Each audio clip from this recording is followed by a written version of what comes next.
وجلت قلوبهم وإذا تليت عليهم آياته زادتهم إيمانا وعلى ربهم يتوكلون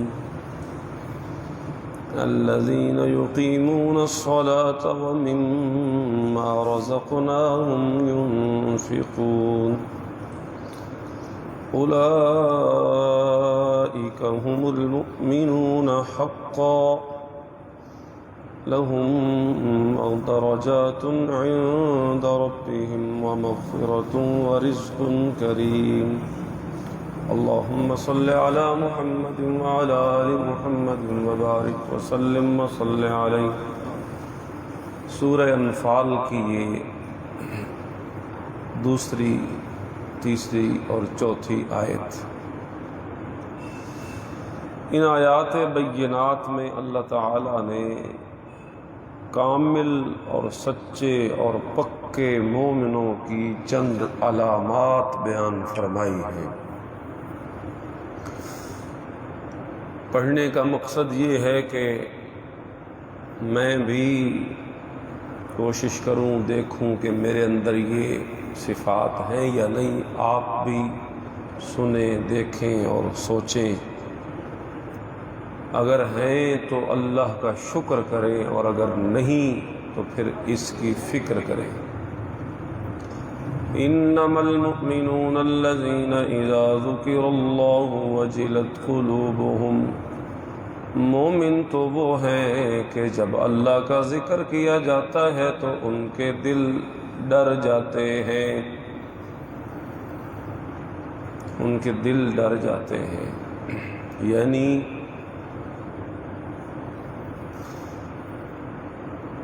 ان کے دلوں میں اللہ کے حکم کی قدر ہے۔ قدر،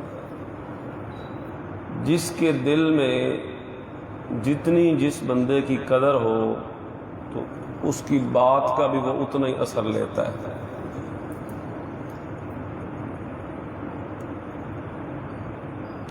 تو اگر اللہ کی قدر دل میں سب سے زیادہ ہے تو اثر بھی سب سے زیادہ ہوگا، اور وہ اثر یہ ہوگا کہ دل ڈر جائے گا کہ میرے رب کا حکم مجھ تک پہنچا ہے تو میں اس کی اطاعت اور پیروی کی فکر کروں، یوں نہیں کہ سنیں اور اندھا بہرا ہو کے سنیں۔ سورہ فرقان کے آخری رکوع جو ہے نا عباد الرحمن والا، اس کے آخر میں ایک آیت آتی ہے والذین اذا ذکروا بآیات ربہم لم یخروا علیہا صما وعمیانا۔ عباد الرحمن کی صفت یہ ہے، یعنی اللہ کے خاص بندوں کی یہ صفت ہے کہ جب انہیں نصیحت کی جاتی ہے بآیات ربہم، اللہ کی آیتوں کے ذریعے، یعنی قرآن کریم کے ذریعے، لم یخروا علیہا صما وعمیانا، وہ اس پر نہیں گرتے اندھے بہرے ہو کر، یعنی ایسے بے پرواہی سے، بے فکری سے، سستی سے، کاہلی سے اس بات کو سننا، دھیان نہ دینا، توجہ نہ دینا، دل میں اس کی کوئی قدر نہ رکھنا، روٹین کی معمول کی بات سمجھ کے ٹال دینا، یہ وہاں صفت بیان ہوئی ہے کہ جو یہ کام کرتے ہیں وہ عباد الرحمن نہیں، پھر وہ شیطان کے بندے۔ عباد الرحمن کی صفت یہ ہے کہ اللہ کی آیتوں کی جب نصیحت کا وقت آتا ہے تو وہ وجلت قلوب، ان کے دل ڈر جاتے ہیں، یعنی سستی کاہلی سے نہیں سنتے یا بے قدرہ اور بے وقتہ اس کو نہیں کرتے، بلکہ اس کی وقت اور قدر اتنی دل میں رکھتے ہیں کہ دل کانپنے لگتا ہے۔ اندر ہی اندر کی یہ کیفیت ہے مقصد اس سے یہ ہے کہ اللہ کا جلال ان کے اوپر غالب ہو جاتا ہے. وجلت قلوبہم، جلال الہی کا جلوہ ان کے دلوں پہ پڑتا ہے، یعنی ان کا دل جلال الہی کی جلوہ گاہ بن جاتا ہے. ان کا دل جلال الہی کی جلوہ گاہ بن جاتا ہے. اور یہ تو پھر اس کا لازمی نتیجہ ہے. آیات بینات کی دل سے سماعت کا یہ لازمی نتیجہ ہے، اخلاص اور خلوص سے سننے کا یہ لازمی نتیجہ ہے کہ دلوں پہ کیفیت طاری ہوتی ہے، دلوں پہ کیفیت طاری ہوتی ہے، دلوں پہ کیفیت طاری ہوتی ہے. دل موم ہوتے ہیں، دلوں کی سختی نرمی میں بدلتی، غفلت جو ہے وہ توجہ میں بدلتی، ریا جو ہے وہ خلوص میں بدلتا ہے، ظلمت جو ہے وہ نور میں بدلتی. بہرحال اللہ اکبر کبیرہ. حدیث پاک میں ہے ہجرت کے موقع پر نا کچھ صحابہ جب ہجرت کر کے جا رہے تھے نا، وہ بے سر و سامانی کی حالت،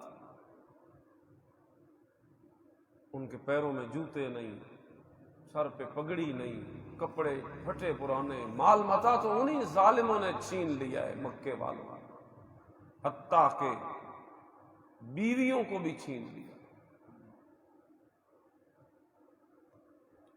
ابو سلمہ کی بیوی ام سلمہ کو نہیں جانے دیا کہ یہ تو ہمارے خاندان کی ہے، تو جانا ہے تو جا، یہ نہیں آئے گی. اور 1 سال تک وہ وہاں آ کے روزانہ روتی رہی جس جگہ پہ اسے خامن سے جدا کیا گیا تھا. ام سلمہ، یہ وہی ام سلمہ ہے. اللہ اکبر کبیرہ. اگر اللہ کی راہ میں اس نے اپنے خامند کی قربانی دی ہے، بدلہ پتہ ہے اسے کیا ملا ہے؟ آپ حیران ہو جائیں گے سن کے. اس ام سلمہ کو بدلہ یہ ملا ہے کہ اسے ابو سلمہ کی بجائے خامند محمد الرسول اللہ مل گیا تھا، حضور کے نکاح میں آ گیا.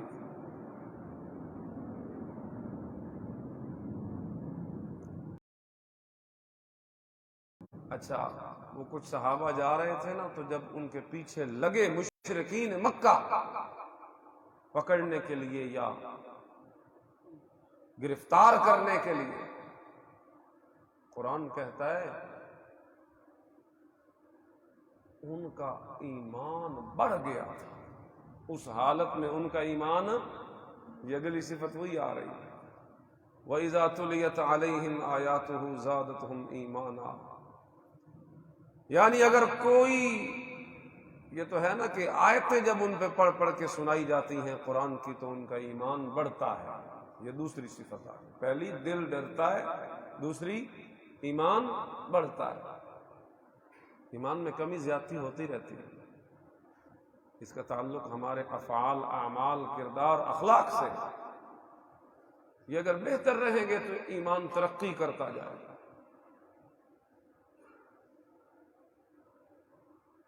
اور اگر اس کی آبیاری ہم چھوڑ دیں گے ایمان کی تو پھر یہ کم ہو جاتا ہے. وہ حدیث میں نہیں آتا لا یزنی الزانی حین یزنی وہو مومن. زانی جب زنا کرنے لگتا ہے تو مومن نہیں رہتا. لا یسرق السارق حین یسرق وہو مومن. چور جب چوری کرنے لگتا ہے تو وہ مومن نہیں رہتا.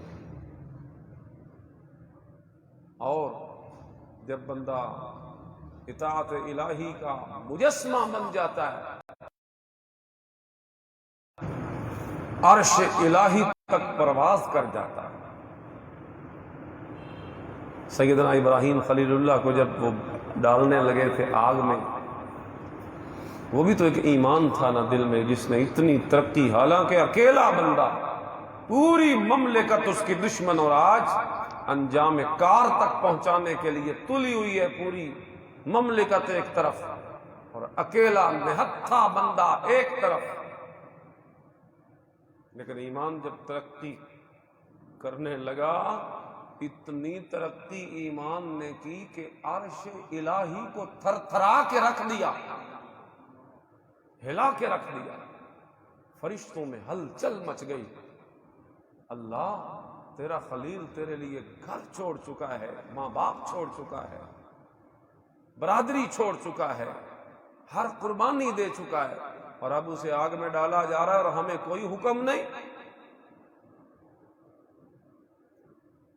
اس موقع پہ اللہ نے فرمایا جبرائیل چل کے ذرا خود بھی پوچھ لے۔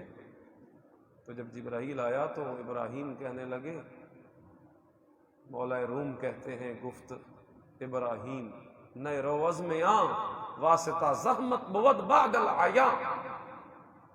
ابراہیم علیہ السلام کہنے لگے تو درمیان سے ہٹ جا، دو کے درمیان تیسرا اس وقت اچھا لگتا ہے جب دو کی ملاقات کا وقت نہیں ہوتا، پہلے ملانے کے لیے ہوتا ہے تو اچھا لگتا ہے، اور جب وصل کا ٹائم آتا ہے نا محبوب اور محب کی، کہ وصال کا جب وقت آتا ہے، یعنی ملنے کا وقت آتا ہے، ملاقات کا وقت آتا ہے، اس وقت تیسرا اچھا لگتا ہے درمیان میں۔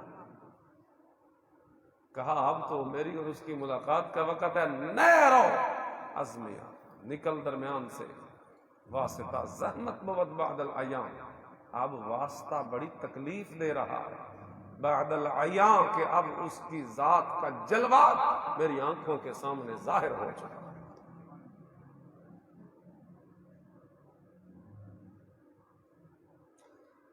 اللہ اکبر۔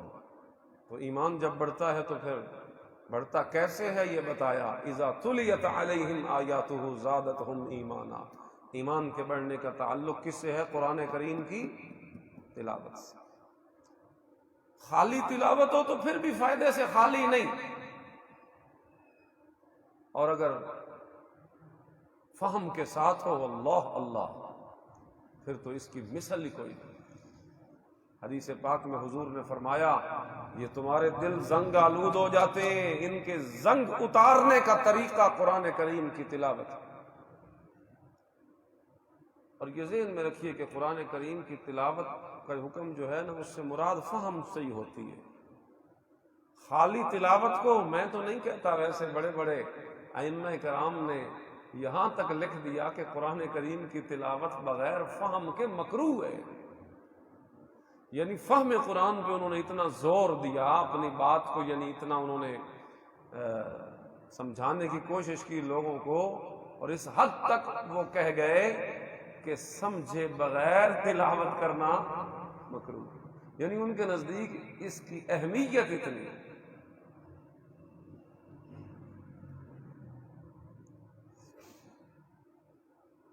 لیکن سمجھے بغیر بھی اگر پڑھے تو فائدے سے خالی تو نہیں نا، ایک ایک لفظ پہ 10 نیکیاں ملتی، ثواب ملتا ہے، لیکن ہدایت تب ملے گی جب سمجھے گا نہیں تو پھر ہدایت نہیں ملے گی۔ تلاوت سے ثواب تو مل سکتا ہے، ہدایت نہیں مل سکتی، ہدایت تب ملے گی جب سمجھے گی۔ اذا تلیت علیہم آیاتہ زادتہم ایمانا، جب آیتیں ان پہ پڑھی جاتی ہیں تو ایمان ان کا بڑھتا ہے۔ 2، کبھی ہمیں زندگی میں یاد ہے کہ ہم نے قرآن کریم کی تلاوت اتنے فہم سے بیٹھ کے توجہ سے کی ہو کہ ادھر سے تلاوت ہو رہی ہو اور ہمارے دل کی ایمان کی ترقی ہمیں محسوس ہو رہی ہے؟ ہم بڑے کمزور ہیں، ہم قرآن کریم کے قریب نہیں آتے، ہم قرآن نہیں پڑھتے اس طریقے جس طرح پڑھنے کا حق ہے۔ اللہ اکبر کبیرہ۔ آپ اندازہ لگائیں، حضور کے ایک صحابی ہیں اسید بن حضیر ان کا نام ہے، قرآن کی تلاوت کر رہے ہیں، رات کا وقت ہے، عجب ہم سوئے ہوئے ہوتے ہیں مزے سے، رات کا وقت ہے، چھوٹی سی جگہ ہے، ایک ہی وہ کمرہ سا ہے، چھپر سا، اس کے نیچے گھوڑا بھی بندھا ہوا ہے، ساتھ بچہ بھی سویا ہوا ہے، اور ساتھ مصلی پہ قرآن کی تلاوت بھی کر رہے ہیں۔ اور جب قرآن کی تلاوت میں مشغول ہوئے اور جب ایمان ترقی کرنے لگا اور جلوے رب کی رحمت کے پڑھنے لگے نا، گھوڑا بدکنے لگا، کانپتا ہے، ڈرتا ہے، جس طرح کوئی شے ڈرا رہی ہے۔ کہتے ہیں میں پہلے تو اس طرف دھیان نہیں تھا، خیر میں نے تلاوت جو بند کی نا کہ باہر نکل کے دیکھوں کہ کیا ہے، اس کو کوئی شے ڈرا رہی ہے۔ میں قرآن کی تلاوت بند کرتا، وہ ٹھیک ٹھاک ہو جاتا، کوئی شے نہیں۔ میں آ کے پھر بیٹھ گیا، پھر تلاوت جب شروع کی کرتے کرتے پھر گھوڑا ڈرنے لگا۔ میں نے پھر قرآن بند کیا کہ میں دیکھوں کون ہے، کوئی شے ہے اسے ڈراتی ہے گھوڑے کو، کوئی شے نظر نہیں آئی۔ کہتے ہیں تیسری مرتبہ پھر میں آیا اور میں نے شروع کر دی تلاوت، تو پھر وہ ڈرنے لگا۔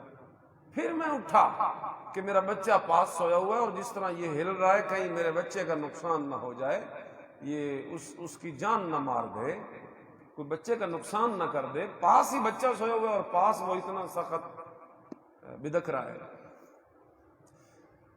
تو کہتے ہیں تیسری جب جب اٹھا نا اور میں نے دیکھا تو کوئی شے ہی نہیں، ایسے میں دیکھتے دیکھتے میری نظر جو اوپر آسمان کی طرف گئی نا، فَإِذَا هِيَ مِثْلُ الظُّلَّةِ، میں کیا دیکھتا ہوں کہ ایک اول تو مجھے بادل سے معلوم ہوا، اور پھر میں نے جب غور کیا تو وہ تو برقی کمکما تھا۔ اس طرح فانوس نہیں لگے ہوتے مسجدوں میں بڑے بڑے، اس میں برقی کمکمے ہوتے ہیں، بلب ہی بلب، بلب ہی بلب، لائٹیں ہی لائٹیں۔ وہ کوئی چھوٹا موٹا تو تھا نہیں جو آسمانوں میں بھی بڑا نظر آ رہا تھا، اس میں نور ہی نور، چمک ہی چمک، اور وہ آہستہ آہستہ نیچے آ رہا تھا، نیچے آ رہا تھا، نیچے آ رہا تھا۔ اور جب میں اسے دیکھ رہا تھا تو پھر میرے دیکھنے کے بعد آہستہ آہستہ اوپر جاتا جاتا جاتا ختم ہو گیا۔ صبح میں نے حضور پاک صلی اللہ علیہ وسلم سے یہ بات بیان کی کہ یا رسول اللہ، رات کو میرے ساتھ یہ واقعہ ہوا ہے، مجھے کوئی شے نظر آئی ہے آسمانوں میں تلاوت کے بعد۔ حضور نے فرمایا تلک الملائکۃ دنت لصوتک، تجھے کیا پتا، تو اسے عام لائٹیں یا نور سمجھ رہا ہے، یہ اللہ کے فرشتے تھے جو تیرا قرآن سننے کے لیے آئے تھے۔ جب بندہ فہم اور توجہ سے پڑھتا ہے تو ایک دفعہ ہلچل مچتی ہے، اوپر بھی ہلچل مچتی ہے۔ ہم اپنی حیثیت کبھی پہچانی نہیں، ہم سمجھتے ہیں کہ ہماری کوئی حیثیت ہی نہیں۔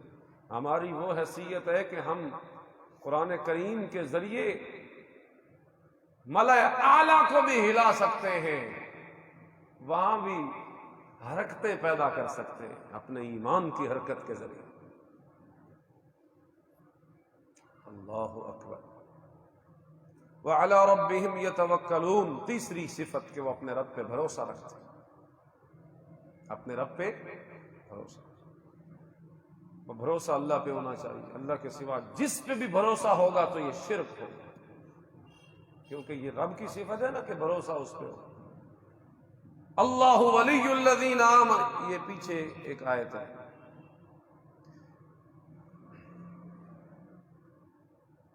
ان ولی اللہ الذی نزل الکتاب، اللہ کہتے ہیں میرے نبی کہہ دیجئے میرا مددگار اور میرا ولی تو اللہ ہے۔ ان ولی اللہ، میرا مددگار کون ہے؟ اللہ۔ تو علی ربہم یتوکلون، ہمارا توکل سارا بھروسہ اسی پہ ہو کہ اسی سے ہی ہوگا، بس کسی سے نہیں ہوگا، بس اسی سے ہوگا۔ ایک حدیث حضور علیہ الصلوۃ والسلام کو مجھے یاد آ رہی ہے، آپ علیہ السلام نے فرمایا میری امت کے 70,000 لوگ ایسے ہوں گے جنہیں اللہ قیامت والے دن بغیر حساب کتاب کے جنت میں داخل فرما دے گا۔ 70,000 میری امت کے لوگ ایسے ہوں گے جنہیں اللہ بغیر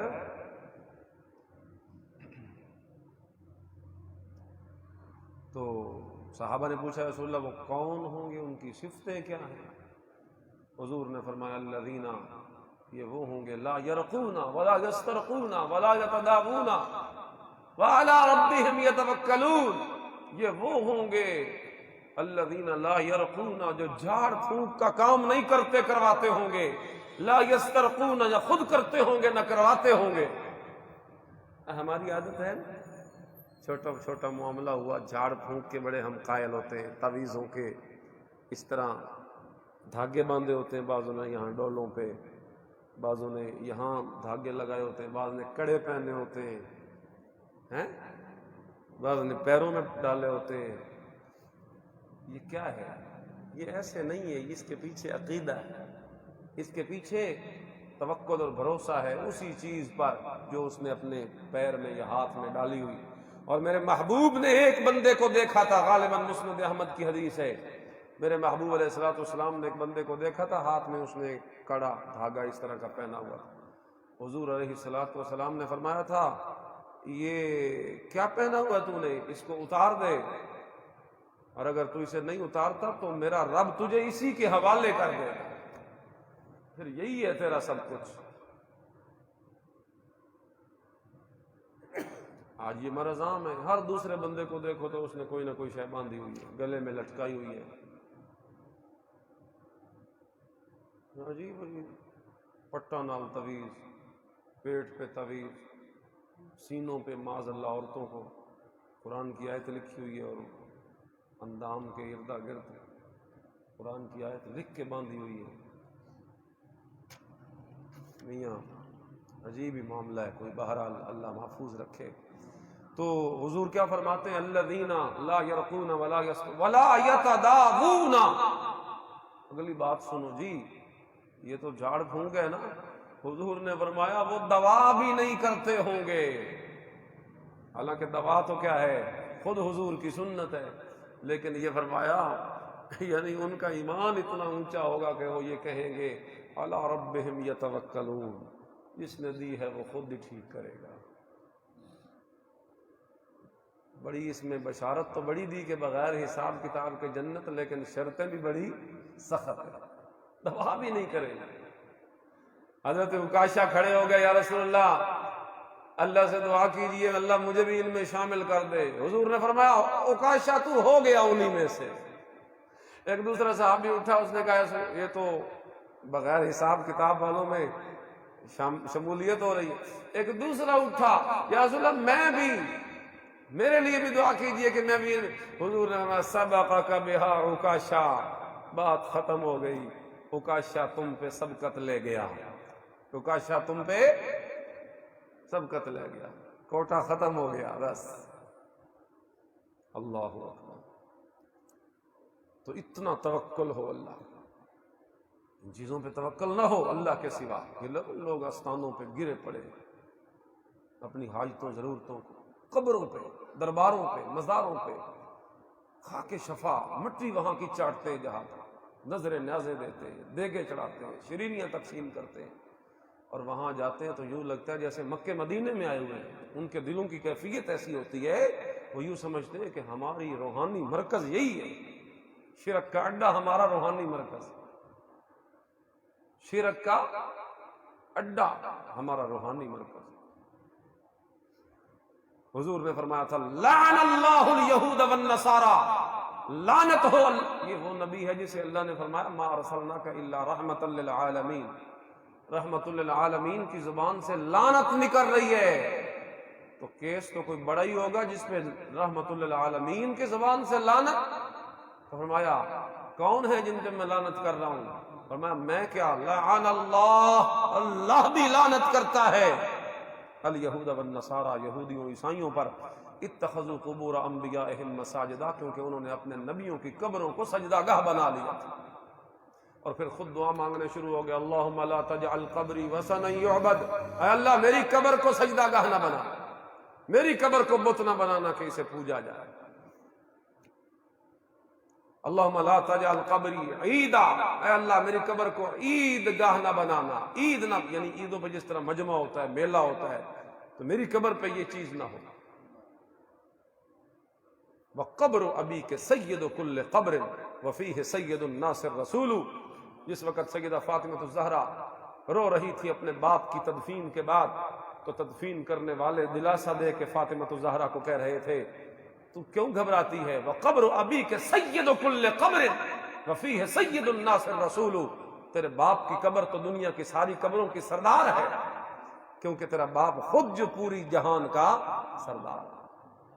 تو سردار قبر، اگر یہ چیزیں دین ہوتا تو یہ اس قبر پہ ہوتی، میرے نبی کی قبر پہ ہوتا یہ سب کچھ، اور اگر یہ وہاں نہیں تو سمجھو جھوٹ ہے، بکواس ہے، شرک ہے، بدعت ہے، دین سے اس کا کوئی تعلق نہیں۔ یہ نکھری ہوئی باتیں جب تک نہ کریں لوگوں کو سمجھ نہیں آتی۔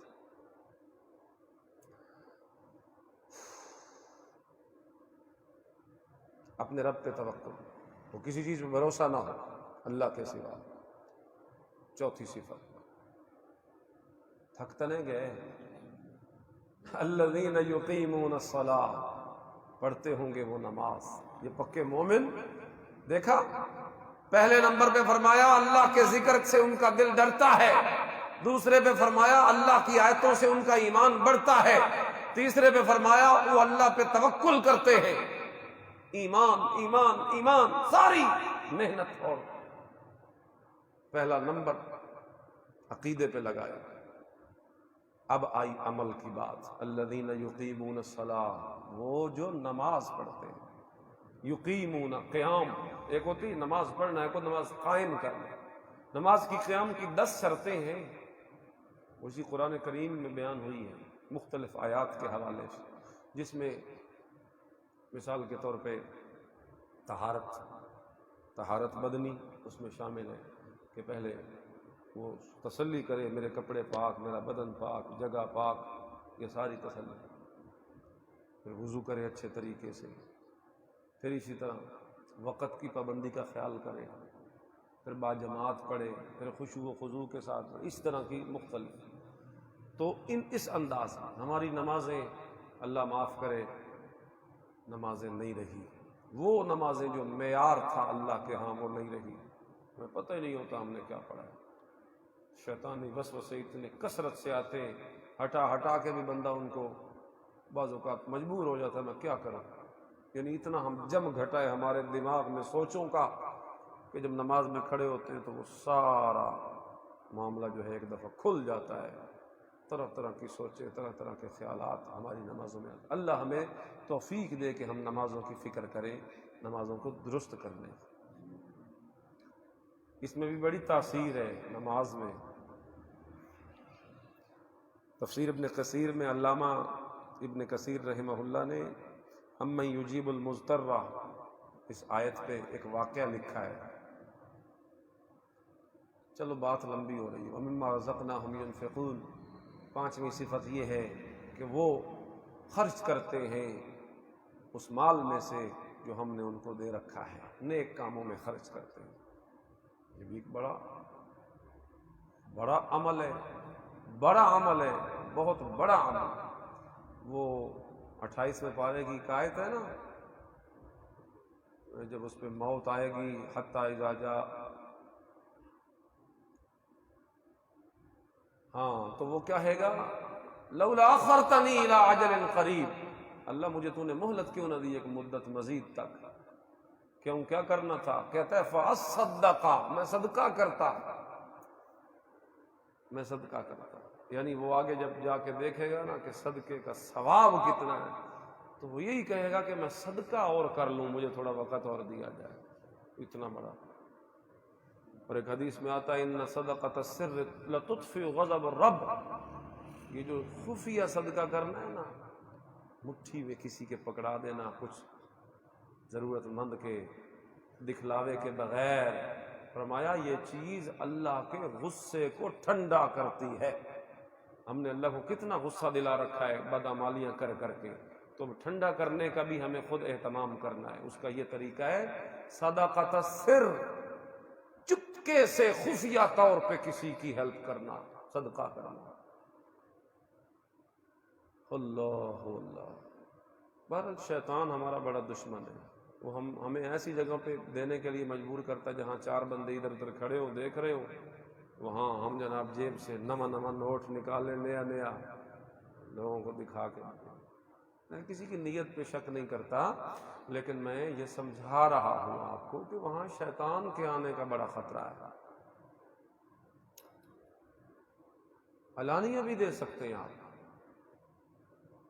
علانیہ بھی دیں، بے شک صحابہ دیتے تھے، حضور چندہ مانگتے تھے صحابہ سے، صحابہ کھڑے ہو کے دیتے تھے، بے شک دے، لیکن دلوں کو کنٹرول رکھے، شیطان کو کبھی قریب نہ آنے دے، اللہ کی رضا کے لیے اٹھیں۔ اللہ تو جانتا ہے میرے دل میں شیطان بڑا مجھے ادھر ادھر ورغلا رہا ہے کہ بندے دیکھ رہے ہیں، شہرت ہو جائے گی، عزت بن جائے گی، لیکن اللہ میرا یہ شیطان تو بے شک ڈال رہا ہے میرے دل میں، لیکن میں اس کو لے نہیں رہا، میرے دل میں صرف تو ہی تو ہے بس۔ یہ 5 صفات ذکر کرنے کے بعد فرمایا اولئک هم المؤمنون حقا، یہ ہیں پکے مومن، یہ ہیں پکے مومن، لہم درجات عند ربہم ومغفرۃ ورزق کریم، ان کے لیے پروردگار کے ہاں بڑے بڑے درجے ہیں، بخشش ہے، عزت کی روزی ہے۔ اللہ سے دعا ہے اللہ ہمیں توفیق نصیب فرمائے کہ یہ صفات ہم بھی اپنے اندر پیدا فرمائے۔ وآخر دعوانا